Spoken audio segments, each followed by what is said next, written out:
जय जगन्नाथ पिला माने आज आम दशम श्रेणी साहित्य बहिर प्रथम विषय वंदे उत्कल जननी रो मोस्ट इम्पोर्टाट क्वेश्चन आज आलोचना करबा। बहुत कम समय रे आम मोस्ट वैल्यूएबल इम्पोर्टाट क्वेश्चन आज आलोचना करबा जहाँकि तुम 2025-26 रे हेबाकू जाउथवा बोर्ड एग्जाम पाई निहाती भाबे गुरुत्वपूर्ण रहिबो। तो वीडियो को जम्मा भी मिस करबानी। चलंतु आगे जिबा। प्रथम प्रश्न तुम पाई रहिला उत्कल जननीर अंगरे किए शोभा पाई थाए। पिले देख ये कहुई प्रथम प्रश्न जे उत्कल जननीर अंगरे अर्थात किए ना ऑप्शन ए मंदिर अच्छी, ऑप्शन बी कुटीर, ऑप्शन सी वनभूमि, ऑप्शन डी बुधर। तुम जदि पढ़ी ताले उत्कल जननीर अंगरे वनभूमि शोभा पाए। किए शोभा पाए? वनभूमि। जदि पढ़िन भल भाव मन रखिदियो। यही प्रश्न तुम एग्जाम रे आसीबार संभावना अच्छी। उत्कल जननीर अंगरे वनभूमि शोभा पाई थाए। परवर्ती प्रश्न को जिबा। उत्कल जननी काहा द्वारा पवित्र होईची? परवर्ती प्रश्न किए अच्छी ना उत्कल जननी काहा द्वारा पवित्र होईची। देख पवित्र बुधर द्वारा ना मंदिर द्वारा ना उटज द्वारा ना तीर्थ द्वारा। पिला माने जदि उत्कल जननी पवित्र पचारची पवित्र क्या द्वारा ना उटज द्वारा होईची बोली कहा जायची। अर्थात यही कवितार वंदे उत्कल जननी कवितार तुमर उत्कल जननी उटज द्वारा पवित्र होईची बोली कहा जायची। याकू मन रखिबो। ये परीक्षा आसला भलिया प्रश्न प्रश्न अच्छी अनिंद्या शब्दर अर्थ कौन? ऑप्शन ए प्रशंसनीय, ऑप्शन बी विद्वान, ऑप्शन सी वंदनीय, ऑप्शन डी पवित्र। पिले तुम्हें जदि शब्द कविताटीर शब्दार्थ विषय पढ़ी पवित्र पवित्र क्या कहुला ना पूत को तुम पवित्र कहुला। पूत शब्दर अर्थ होची पवित्र कहुला। विद्वान क्या कौ शब्दर अर्थ कहुला ना कृतवर। कृतवर कृतवर शब्दर अर्थ विद्वान बोली कहुला। एवं जो वंदनीय लिखा जाइछि वंद्या शब्दर अर्थ वंदनीय बोली कहुला। किंतु ये जो अनिंद्या लिखाई पिले जो अनिंद्या लिखाई अनिंद्यार अर्थ प्रशंसनीय। कौन? प्रशंसनीय। ऑप्शन ए हूँ सठिक उत्तर। पे मैंने यही भाया प्रश्न तुम एग्जाम 2026 यही भाया प्रश्न तुम थुआई ये वीडियो को संपूर्ण भाव देख। प्रति प्रश्न को जीवा। उटज शब्दर अर्थ प्रति शब्द चिन्ह। उटज शब्द उटज जटाधारी ऋषि, पर्वत, पत्र कुटीर, गह्वर। पिले नाई उटज शब्दर अर्थ होची पत्र कुटीर। कुटीर अच्छी उटज अर्थ कौन ना पत्र कुटीर। ऑप्शन बी हूँ सठिक उत्तर। परवर्ती प्रश्न को जीवा। लक्ष्मीकांत महापात्रंकर केउंटी प्रबंध संकलन अटे? कौन कहले? लक्ष्मीकांत महापात्रंकर केउंटी प्रबंध संकलन अटे? तो आम जाचे जे जो वंदे उत्कल जननी रहिला से कविताटी को आम किए लिखिं ना कांत कवि लक्ष्मीकांत महापात्र। तो तांकर प्रबंध संकलन कोटा? ऑप्शन ए कणामामू, ऑप्शन बी शरीर माध्यम, ऑप्शन सी देही पदव बल्लभ मुदारम, ऑप्शन डी है डगर।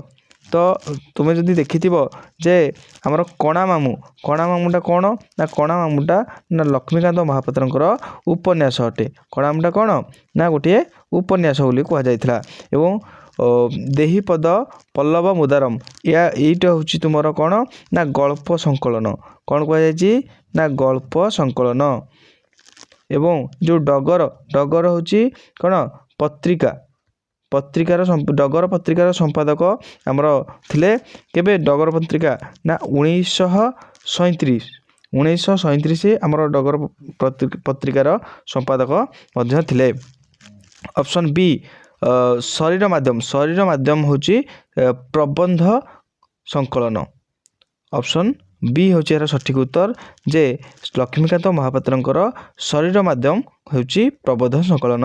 एवं कणामामू होची उपन्यास। एवं देहीपद पल्लव मुदारम होची तुमर गल्प संकलन। एवं डगर होची तांकर पत्रिका जहाँकि 1937 एवं जीवन संगीत गोटे अच्छी जीवन संगीत हूँ तुम कौन ना संगीत उत्सव। यह बाद अच्छी जीवन संगीत यहाँ परीक्षा आसबार संभावना अच्छी। यह सहित आहरी गोटे गल्प थिला पिला जानी तुम्हें बुढ़ा शंखारी। कौन थिला? बुढ़ा ଶଙ୍ଖାରି ଇଏ ମଧ୍ୟ ଗୋଟିଏ ଆମେ କହିପାରିବା ଯେ ଲୋକଲୋଚନରେ ବର୍ତ୍ତମାନ ବି ପିଲାମାନେ ମନେ ରଖିଛନ୍ତି।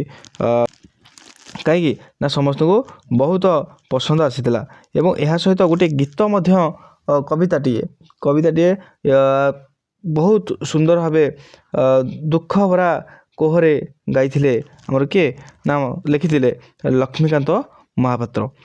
ଗୀତଟି ହେଉଛି କ'ଣ ନା ତୁମେ ଜାଣିଥିବ ସବୁଥିରୁ ବଞ୍ଚିତ କରି। କ'ଣ ସବୁଥିରୁ ବଞ୍ଚିତ କରି ଟିକେ ଗାଇଦେବା। ହଉ ତାହେଲେ ଟିକେ ଗାଇଦେବା। ସବୁଥିରୁ ବଞ୍ଚିତ କରି କେଉଁ ଯଶବାନା ଉଡ଼ାଇବ ହେ, ଯାହା ଦେଇଥିଲ ସବୁ ତ ନେଲଣି, ଯାହା ଦେଇଥିଲ ସବୁ ତ ନେଲଣି, ଆଉ ଏବେ କିସ ଛଡ଼ାଇବ ହେ, ସବୁଥିରୁ ବଞ୍ଚିତ କରି। ପିଲେ ଏଇ ଗୀତଟି କ'ଣ ଆଜି ବି ଲୋକମାନଙ୍କ ମନରେ ହୃଦୟରେ ଭରି ରହିଛି ଏବଂ ଆଶା କରୁଛି ଭଲ ହେଇଥିବ। ଗୀତଟି କେମିତି ଲାଗିଲା କମେଣ୍ଟ ବକ୍ସରେ ନିହାତି ଭାବେ ଜଣାଅ। ପରବର୍ତ୍ତୀ ପ୍ରଶ୍ନକୁ ଯିବା। ଉତ୍କଳ କେଉଁଥିରେ ପୂର୍ଣ୍ଣ ହୋଇଛି ବୋଲି କୁହାଯାଇଛି? ଉତ୍କଳ କେଉଁଥିରେ ପୂର୍ଣ୍ଣ ହୋଇଛି ବୋଲି କୁହାଯାଇଛି? ଅପସନ୍ ଏ କଳାରେ, ଅପସନ୍ ବି ଜ୍ଞାନରେ, ଅପସନ୍ ସି ତୀର୍ଥଜୟରେ, ଅପସନ୍ ଡି କୀର୍ତ୍ତିରେ। ତ ଏହାର ସଠିକ୍ ଉତ୍ତର ହେଉଛି ଅପସନ୍ ସି ତୀର୍ଥଜୟରେ। ପରବର୍ତ୍ତୀ ପ୍ରଶ୍ନକୁ ଯିବା। ବନ୍ଦେ ଉତ୍କଳ ଜନନୀ କବିତାରେ ଶରଣ୍ୟେ କେଉଁ ଅର୍ଥରେ ବ୍ୟବହାର କରାଯାଇଛି? ଏହାର ସଠିକ୍ ଉତ୍ତର ହେଉଛି ଶରଣ ଦେବା। ପରବର୍ତ୍ତୀ ପ୍ରଶ୍ନକୁ ଯିବା। ଡଗର ପତ୍ରିକାର କେବେ ପ୍ରକାଶିତ ହୋଇଥିଲା? ଡଗର ପତ୍ରିକା କେବେ ପ୍ରକାଶିତ ହୋଇଥିଲା? ଅପସନ୍ ଏ ଏହାର ସଠିକ୍ ଉତ୍ତର 1937। କେତେ ଥର କୁହାଯିବ ଏଇଟା? ପରବର୍ତ୍ତୀ ପ୍ରଶ୍ନ। ଉତ୍କଳର ବନଭୂମି କିପରି ବୋଲି ପଠିତ କବିତାରେ କୁହାଯାଇଛି? ଉତ୍କଳର ବନଭୂମି ଘଞ୍ଚ ନା ବନ୍ୟଜନ୍ତୁପୂର୍ଣ୍ଣ ନା ତାଳତମାଳ ବୃକ୍ଷପୂର୍ଣ୍ଣ, ଯୋଗୀ ଋଷିଙ୍କ ବାସସ୍ଥଳୀ। ପିଲେ ଉତ୍କଳର ବନଭୂମି ଘଞ୍ଚ ବୋଲି କୁହାଯାଇଛି। କ'ଣ ନା ଉତ୍କଳର ବନଭୂମି ଘଞ୍ଚ ବୋଲି କୁହାଯାଇଛି। ପରବର୍ତ୍ତୀ ପ୍ରଶ୍ନକୁ ଯିବା। ବନ୍ଦେ ଉତ୍କଳ ଜନନୀ କବିତାରେ କବି କାହାର ବାରମ୍ବାର ବନ୍ଦନା କରିଛନ୍ତି? ପିଲେ ବନ୍ଦେ ଉତ୍କଳ ଜନନୀ ମାନେ ଉତ୍କଳ ଜନନୀର ବନ୍ଦନା ନିହାତି ଭାବେ କରିବେ। ଯେହେତୁ କବିତାର ନାଁ କ'ଣ ବନ୍ଦେ ଉତ୍କଳ ଜନନୀ, ତ କବି ଉତ୍କଳ ଜନନୀଙ୍କର ବନ୍ଦନା ହିଁ କରିଥିବେ, ବାରମ୍ବାର ବନ୍ଦନା କରିଛନ୍ତି। ପରବର୍ତ୍ତୀ ପ୍ରଶ୍ନକୁ ଯିବା। କେଉଁମାନଙ୍କ କୁଟୀର ଦ୍ୱାରା ଉତ୍କଳ ଭୂମି ପବିତ୍ର ବୋଲି କବି କହିଛନ୍ତି? କେଉଁମାନଙ୍କ କୁଟୀର ଦ୍ୱାରା ଉତ୍କଳ ଭୂମି ପବିତ୍ର ବୋଲି କୁହାଯାଇଛି? ଶିଳ୍ପୀମାନଙ୍କର, ସାଧୁ ସନ୍ନ୍ୟାସୀମାନଙ୍କର, ଯୋଗୀ ଋଷିମାନଙ୍କର, କୃଷକମାନଙ୍କର। ପିଲେ ସମସ୍ତେ ଅଛନ୍ତି, କିନ୍ତୁ ଏହି କବିତାରେ ଯୋଗୀ ଋଷିମାନଙ୍କର କୁଟୀର ଦ୍ୱାରା ଉତ୍କଳ ଭୂମି ପବିତ୍ର ବୋଲି କୁହାଯାଇଛି। ଅପସନ୍ ସି ହେଉଛି ଏହାର ସଠିକ୍ ଉତ୍ତର। ପରବର୍ତ୍ତୀ ପ୍ରଶ୍ନକୁ ଯିବା। କବି ଉତ୍କଳ ଜନନୀଙ୍କୁ ଚାରୁ ଭାଷମୟୀ କହି କାହାର ମହତ୍ଵ ପ୍ରତିପାଦନ କରିଛନ୍ତି?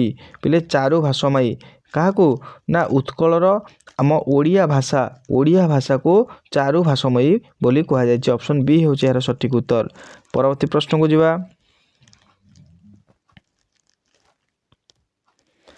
ତରଙ୍ଗ ପରି କିଏ ଶୋଭା ଧାରଣ କରିଥିବା କବିତାରେ କୁହାଯାଇଛି? ପିଲେ ତରଙ୍ଗ ତୁମେ ଦେଖିଥିବ ସମୁଦ୍ରରେ ଏମିତି ତରଙ୍ଗ ଆସିଥାଏ। ତରଙ୍ଗ କାହା ଭଳିଆ ଦେଖାଯାଉଛି? ନୀଳ ସମୁଦ୍ର, ଘଞ୍ଚ ବନଭୂମି, ଶୁଭ୍ର ତଟିନୀ, ନୀଳ ପର୍ବତମାଳା। ତୁମେ ଦେଖୁଥିବ ଯେ ସବୁତକ ଠିକ୍ ଉତ୍ତର ଲାଗୁଛି। ନୀଳ ସମୁଦ୍ର ବି ଠିକ୍, ଘଞ୍ଚ ବନଭୂମି ବି ଠିକ୍, ଶୁଭ୍ର ତଟିନୀ ମଧ୍ୟ ଠିକ୍, ନୀଳ ପର୍ବତମାଳା ଠିକ୍। କିନ୍ତୁ ଏଠି କବିତା ଅନୁସାରେ ଆମର କବି କହିଛନ୍ତି ତରଙ୍ଗ ପରି ନୀଳ ପର୍ବତମାଳା ଶୋଭା ଧାରଣ କରିଛି ବୋଲି କୁହାଯାଇଛି। ପରବର୍ତ୍ତୀ ପ୍ରଶ୍ନକୁ ଯିବା। ଉତ୍କଳ ଜନନୀଙ୍କ ଶରୀର କାହା ଦ୍ୱାରା ଧୌତ ହେଉଛି? କ'ଣ କହିଲା? ଉତ୍କଳ ଜନନୀଙ୍କ ଶରୀର କାହା ଦ୍ୱାରା ଧୌତ ହେଉଛି? ଶୁଭ୍ର ତଟିନୀ, ପୁଣ୍ୟତୀର୍ଥ, ଝରଣା, ସମୁଦ୍ର। ପିଲେ ଧୌତ ମାନେ ଧୋଇ ହେଉଛି, तो उत्कल जननी समुद्र समुद्र द्वारा धोई होउची। परवर्ती प्रश्न को जीवा।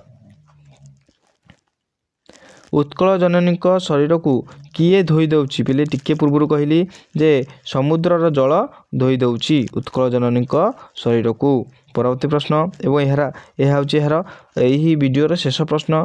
उत्कल केउ मानकर बासभूमि अटे पिले ऋषि मानकर ना वीर योद्धा मानकर विहंग मानकर कवि मानकर पिले उत्कल कवि माने अछंती ऋषि माने भी अछंती विहंग माने भी आसुचंती किंतु यही कविता अनुसार आमर सठिक उत्तर होची वीर योद्धा मानकर। एवं यही भलिया प्रश्न तुमे 2026 मसीहार बोर्ड एग्जाम रे निहाती भावे पाइबो यही भलिया प्रश्न। एवं जदि यही सेशन टी भल लागी क्लास टी भल लागी तेबे कमेंट निहाती जणाइबो जे यही भलिया आमे रैपिड फायर अल्प कम समय मध्य रे आमे बहुत क्वेश्चन अटेंड करबा एवं इंपोर्टेंट क्वेश्चन बहुत क्वेश्चन माने कोन इंपोर्टेंट क्वेश्चन आलोचना करबा जहा कि तुमरो एग्जाम रे आसीबो।